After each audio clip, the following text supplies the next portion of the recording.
Enfin, c'est Binti Diallo, très précisément, qui a eu la chance de le lire, Oui. cet album, 37e album d'Astérix et la Transatlantique. La Transitalique.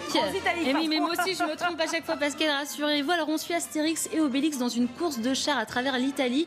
Alors, c'est la première fois que nos deux héros traversent le pays. Un bel hommage à Uderzo, qui est le dessinateur originel et qui est originaire d'Italie.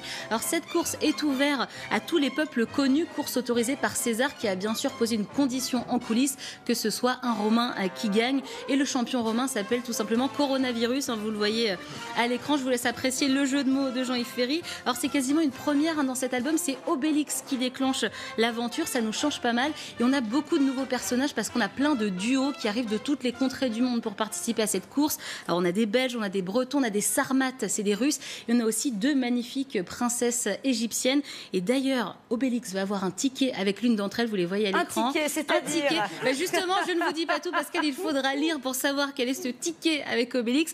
Alors dans l'album, on retrouve bien sûr nos habitudes, Jules César qui joue les dictateurs, Obélix qui se gave de sangliers, mais on a aussi des petites nouveautés. Alors Jean-Yves Ferry et Didier Conrad ont bien sûr fait des clins d'œil à l'actualité. Nos sénateurs romains s'appellent, écoutez bien, Lactus Bifidus, je vous laisse apprécier, ou encore Thermocumulus, bien sûr rapport au cumul des mandats de nos élus. Autre clin d'œil involontaire, Astérix et Obélix traversent une Italie un petit peu perturbée avec des régions qui revendiquent leur autonomie. Alors ça nous rappelle bien sûr l'actualité catalane. Alors j'ai rencontré nos auteurs avec David Verhaeghe et ils reviennent sur cette coïncidence. C'est vrai qu'il y a cet aspect région turbulente, mais il n'était pas prévu que ce soit à ce point. Et c'est vrai que ça donne un éclairage là-dessus, mais c'est juste la toile de fond de l'album, quoi. Il traverse l'Italie, il y a des régions qui sont plus ou moins remuantes, sous César aussi. Et c'est vrai que ça rappelle un peu ce qui se passe aujourd'hui en Europe.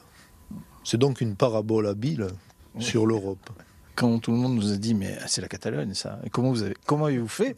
Ça s'est passé il y a quelques semaines alors que cet album a été dessiné il y a plus de 6 mois, quoi. C'est le talent. César, c'est en fait le Parlement européen, lui tout seul. Alors Pascal, nos auteurs auront peut-être besoin d'un nouveau personnage pour le futur album qui sortira dans 2 ans. Alors j'ai pensé à Pascal Delatour du Pinix. Je vous laisse apprécier. Alors Didier Conrad vous a dessiné une petite caricature par rapport à une photo, une capture d'écran que je lui ai donnée. Joli. Voilà. Alors petit cadeau, Pascal, je vous l'amène.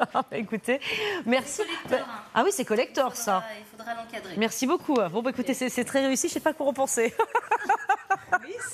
C'est une caricature. Ça s'appelle caricature, Pascal. Attention, ne se vexe pas. Alors, il faut le savoir, Astérix et la Transitalique sort quand même à 5 millions d'exemplaires donc dans le monde, assuré. Avec carton assuré en 16 langues différentes. Il faut savoir qu'Astérix est quand même la BD la plus lue au monde.